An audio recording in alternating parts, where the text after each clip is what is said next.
Patreon about my high school crush that I was convinced I was going to spend forever with, and that was Adored. So I'll do just a little small one here, a little something for y'all.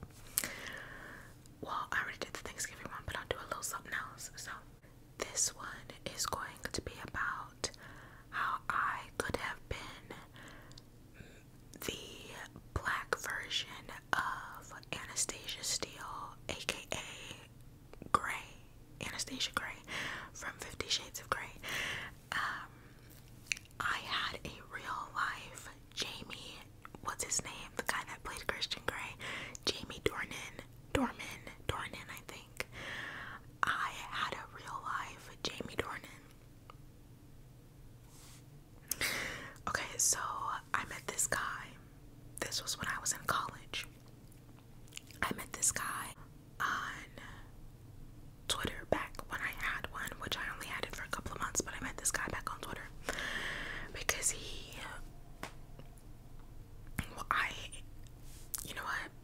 The particulars of it don't matter. I'm about to tell y'all too much. I can't have you all up in my business. I gotta leave some details secret.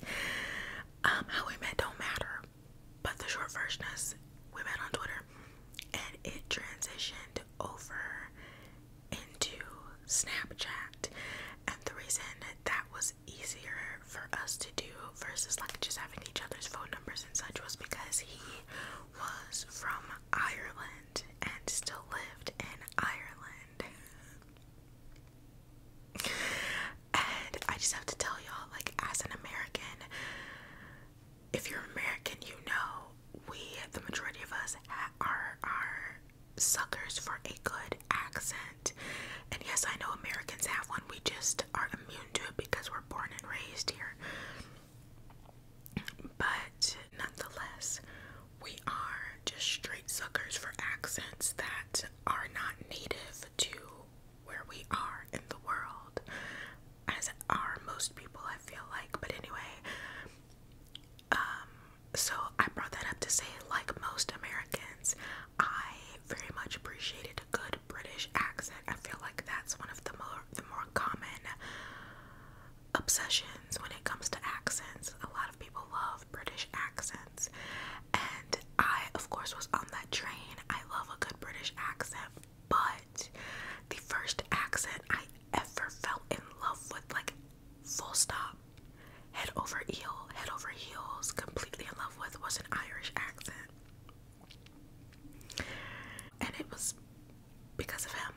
Now, when I did my Patreon story time, I gave names. Like, I told you these people's names. I don't know if I should put his name or say his name. So we'll call him, what's an Irish name? Let's look it up. I want to give him an actual Irish name, as that is what he is, or was, is. Because I don't want to give him something American like Alex. You know what I'm saying? Male Irish names. Okay, we'll say Killian. We'll call him Killian, aka Killian Murphy, who is another Irish baddie, but that's not what we're talking about. Let's call him Killian. So me and Killian met on Twitter, transitioned over to Snapchat, and the vibes of it were just so sweet. It felt almost like high schoolish, even though I was in college and he was older than me by like almost 10 years. It was like 9.5 years. So he was not in college, but he would send me voice clips, voice messages, if you will, every single morning, like saying good morning and asking how I was that morning and stuff like that. And that was the first time that I had ever really paid attention to an Irish accent, because I find that you don't see them a lot in movies, in my experience. Maybe I'm just not watching the right kind of movies, and I don't always know the nationality of an actor in a movie because I don't reviews of actors and stuff like that. If one pops across my screen and I know them, I'll watch it, but usually I don't look for it. So for the longest time, I didn't even know that Cillian Murphy was Irish. I swear to you, I did not find out that man was Irish until last year on TikTok. He did an interview. There was an interview that popped up on my TikTok, and I was like, where is this accent from, sir? Because he's always American in the majority of his movies. Anyway, this is why I can't do story times, because I end up beating around the bush and like going all about, all around town. So, okay, point being is, so Cillian would send me voice clips and stuff every morning, like, good morning, and how are you, and all this extra stuff, and it just would make me melt into a bottle, even though we were different time zones. And so as is common with Snapchat, you're able to not just hear about someone's day, but see someone's day, because they can send you snaps and things of the nature that, they don't have to worry about being used against them, because it disappears after it's viewed and such. So even though we were forever away from each other in different time zones and all kinds of things, we started building like a substantial connection where we talked pretty much every single day, even if it was only touching base a few times a day, again because of the time difference. So he would send me like Snapchats of the suit that he was gonna wear to work that day, because he was a businessman, and he would send me pictures of different stages of his day. So like some snaps from when he was not at work, but like work related things, and then when he got home he would send me snaps of his dinner, because he was like really big into cooking, and so he would send me snaps of the various stages of whatever it was he was cooking. So like the raw ingredients, and then chop up some stuff and mix some stuff up together and show me like the middle stage and then the final result. And I remember so vividly this one time, because I still to this day want to try the recipe. He was hosting a party. He was hosting a get together with some of his closest friends, and one of his friends in the group was a vegetarian, and so he was so excited to do this like mushroom burger. Instead of having meat, the base of the burger was like a breaded mushroom, and so he was so excited to try out this new recipe that he'd never tried before, because he wanted to make his friend feel welcome and comfortable, and wanted him to be able to enjoy himself and eat along with everyone else and stuff. So like that was, I just remember that being really cute. But anyway, that's actually one of the things that we bonded over, because I love to cook and he loved to cook, and so I would of course return the favor and show him what I was wearing to work, or just my ootda of the day, OOTD, outfit of the day, my ootda. I would show him my ootda and the different stages of the meal that I was cooking that day, and just like if I went to the mall, or had some shopping to do, some errands to run, whatever, just like really just touching base with each other. We touched base with each other a lot, and I think I got spoiled by that. Now at the time I did not know that he wasn't on a full-blown holiday, which is what they say over there, not vacation. They say holiday. He wasn't on a full-blown holiday, but he had reduced his hours at work because of some things that were going on with his family and such. Or I should say, I knew the things that were going on with his family, but I was not aware that his work hours were not what they typically would be. Therefore, he was better able to connect with me more frequently. So I was used to having a certain amount of his time and his attention, and when he went back to work full time, the levels of communication as they would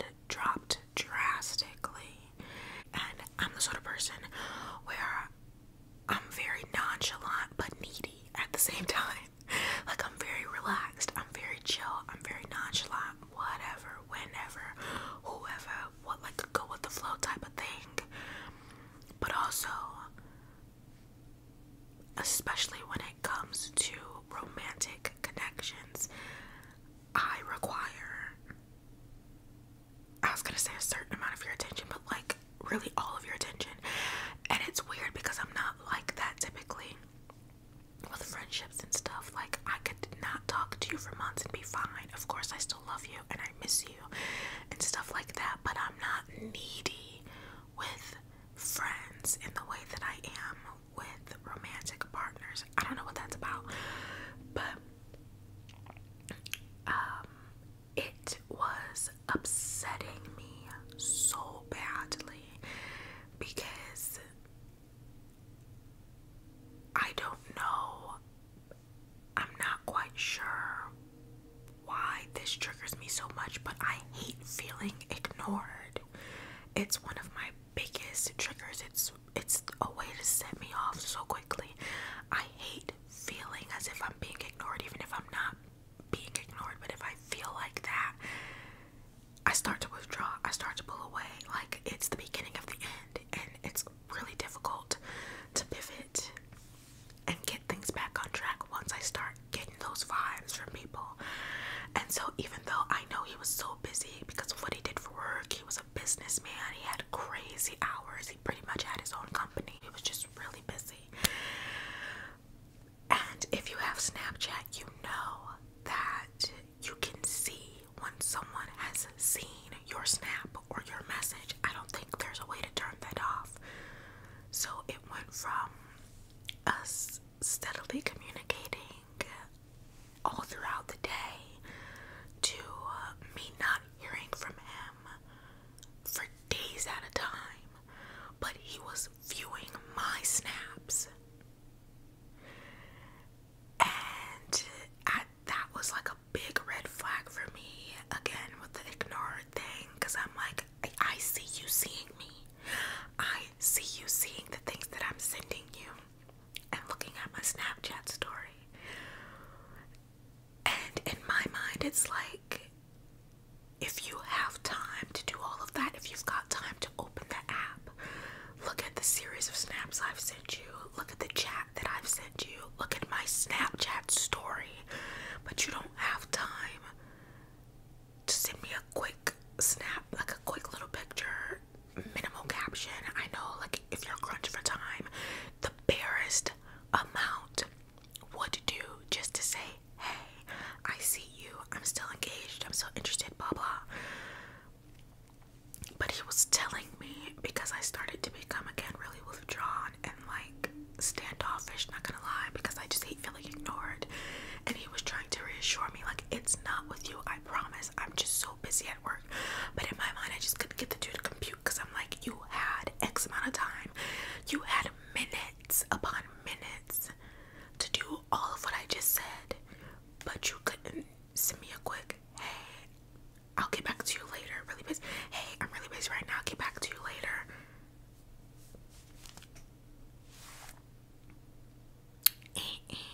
That's a red flag to me, because in my, again, I don't, like, maybe I'm over exaggerating, but to me, it's like, so not only are you ignoring me, but we're not touching base with each other, you're MIA for days at a time. And so in my head, I'm like, you've got a whole nother bitch. Like, that's the rabbit hole that I start going down. Like, okay, if you don't have time for me, what are you making time for? If you're not making time for me, what is your time being spent on? Because I understand being swamped with work. Trust me, I get it. I'm the overtime queen. I understand being swamped with work, but I also know that even when I am exhausted, if that person matters enough to me, I can carve out 2 minutes of my day to let them either respond to something that they've said and or let them know that, hey, I don't have the time right now, but when I do, I'll get back to you as soon as possible. It's so simple. And I just feel like I want, and you can't always expect people to behave the way that you would, but I just feel like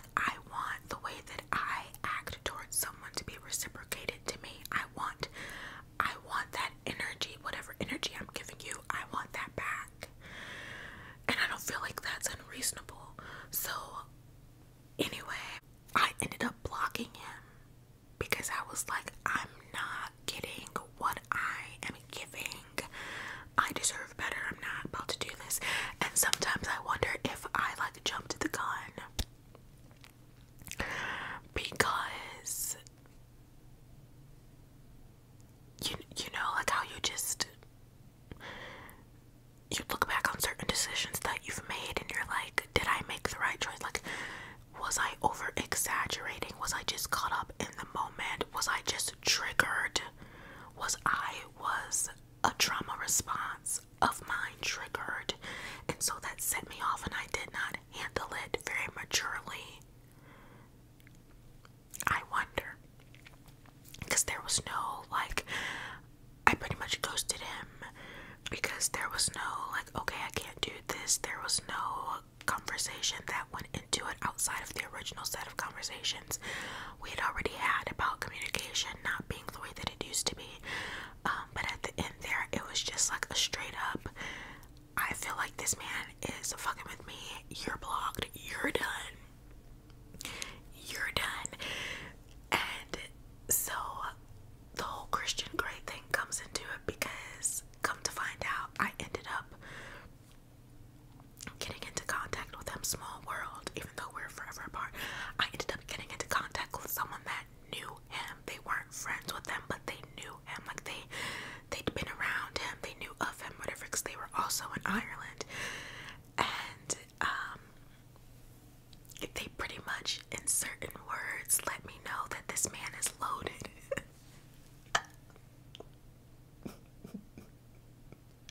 I'm about to start crying. No shit. Like, they pretty much, in no certain terms, let me know that that man's was loaded.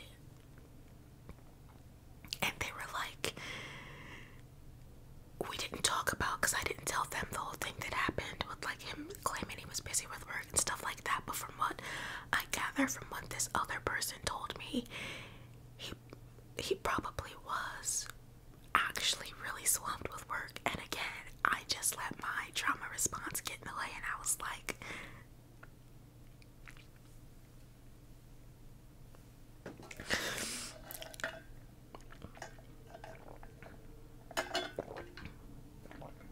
I could have been, and he was Irish just like Jamie Dornan is, which, by the way, they should have let Christian Grey have an Irish accent. That was like the worst mistake they've ever could have did, because when I found out that Jamie Dornan was actually Irish, I was like, excuse me. So anyway, I could have been the African American version of Anastasia Steele / Grey with my little Irish Christian. So that was pretty. And I don't want to make it seem like it's all about the money. Like, oh, if you found out he was rich and so now you regret it.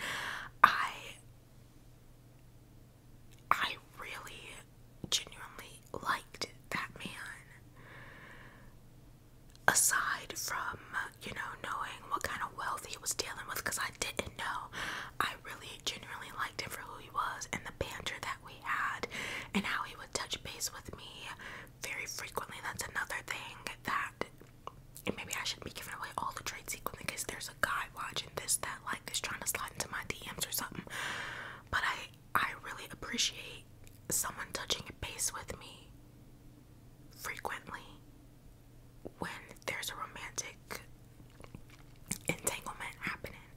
Like, we might not always have time to sit on a FaceTime or a phone call for hours on end, or be able to physically spend a substantial amount of time together, because I know I work my ass off and I'm always working, and I tend to be drawn towards people like that are also workaholics the way that I am.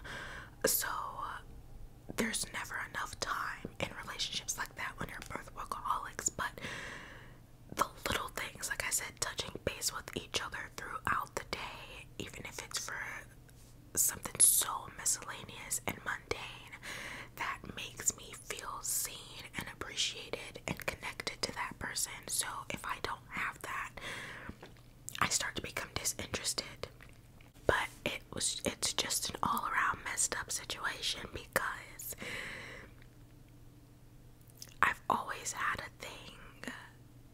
It was even before I met Killian, that's what we're calling him, even before I met Killian, even though I had never actually paid attention to the Irish accent, I had always had a thing for redheads.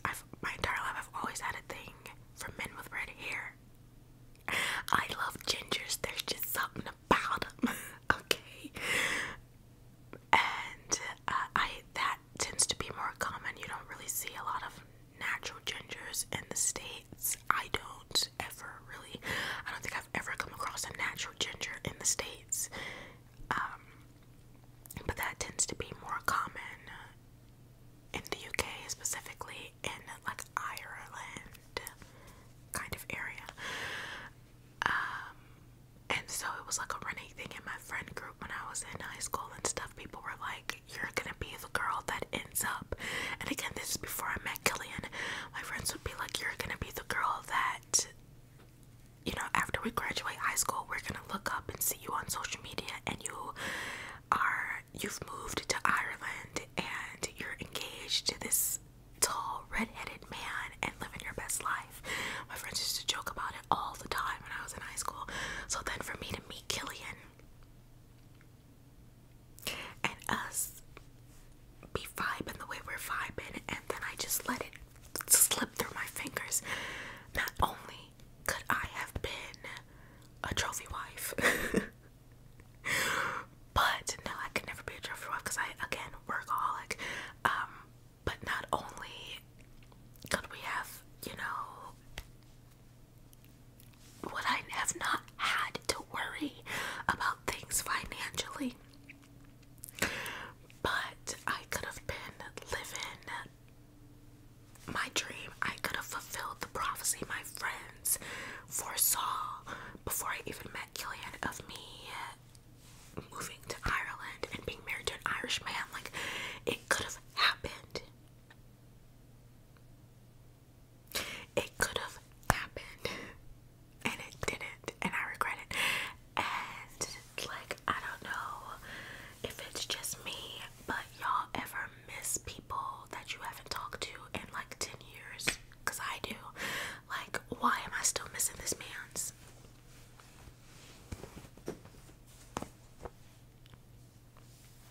Why?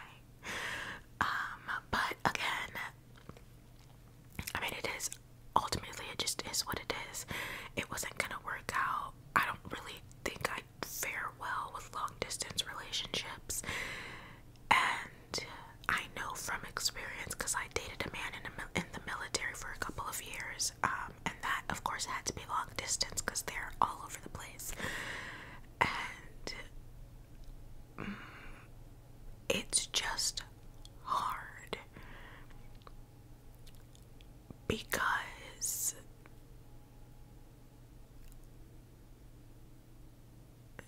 my needs are not met and I feel very unfulfilled. Like, one of the ways I feel loved is quality time, and you can't, it's hard to have that when you're states and or an entire country away from each other. Of course you can make that happen virtually, but it's not as frequent, and it's just not the same as in-person quality time. So I just don't fare well with that in general. And also, like, the fact that this man's workaholic or not could go days without talking to me. Like,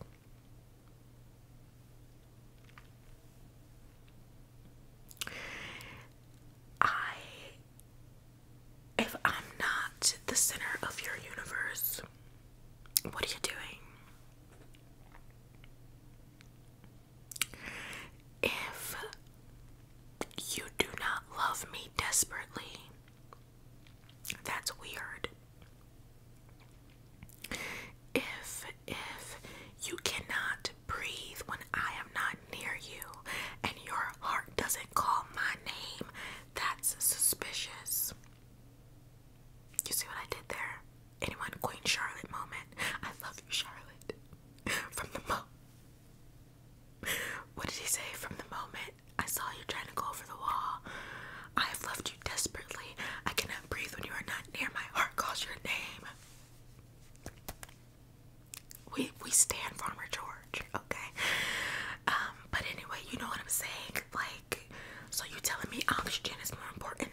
end all be all for you and your entire existence, then what's the point? What is the reason of us even doing the dance together? Like, so we weren't gonna work out anyway, because he had a life without me, and that is not acceptable. So yeah, that's that. So the thing about story times for me sometimes is that there is so much more that I could say and put into it. And even though I doubt that I would ever come into contact with Killian again, and I highly doubt that he would ever see my channel, and specifically this video, I try to be conscious of the amount of details I give out and what it is that I share and what I say. Like, I don't want to give too much, but I want to give just enough to where the story makes sense. You know what I'm saying? So if it feels like you have questions, if it feels like there could have been more to the story, I can guarantee you there is. I promise you there is, but there's only so much I can share while being conscious of, like, not just my privacy but his, and just the integrity, the privacy and the integrity of our experience and our time together. You know what I'm saying?